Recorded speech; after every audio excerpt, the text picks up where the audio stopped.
Meanwhile, in Group F, Spain very much in control with a 100% record. They'll be looking to continue that this week. We're joined by Sid Lowe. Spain taking on Romania, Sid, but it's pretty much irrelevant, isn't it, considering what happened this week? Yeah, I mean, it's very difficult to find any words that are even remotely adequate. The news, of course, has come through that Luis Enrique's daughter has died at the age of 9.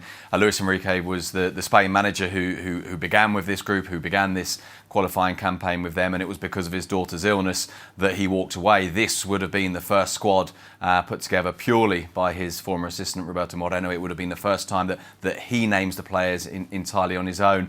And all of those kind of footballing considerations now feel, as you say, almost entirely irrelevant. It's very difficult to know how the players will feel about this, how everyone surrounding the federation will feel about this, and of course, more importantly than anything, how Luis Enrique and his family are. And it's just desperately sad, and it's as I say, it's impossible really to offer up anything even remotely adequate. What happens now going forward, Sid, with the Spain squad?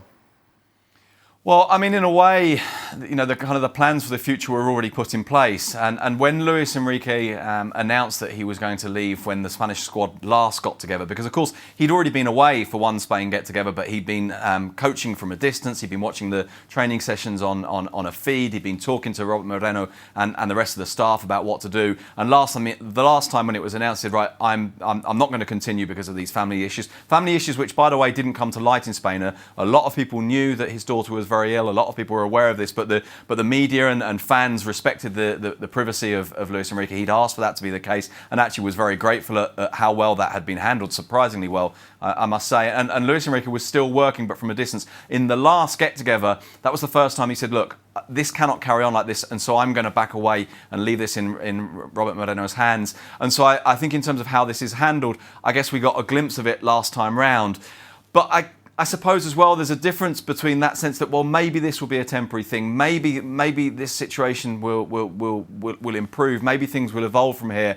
But I think even then we probably assume that they probably wouldn't, sadly. And now I don't really know when they go from here. I suppose as soon as possible, try and encounter some normality. Now I think in this get-together of these two games, perhaps not. Maybe by the time the next get-together comes up in October, there will be perhaps from that point onwards a sense that, okay, this is sort of a different era now, but as I say, there's just no overcoming the immense sadness of the news. Well, thank you very much for watching ESPN on YouTube. For more sports highlights and analysis, be sure to download the ESPN app. And for live streaming, premium content, and let's not forget as well, ESPNFC 7 days a week. Subscribe to ESPN+.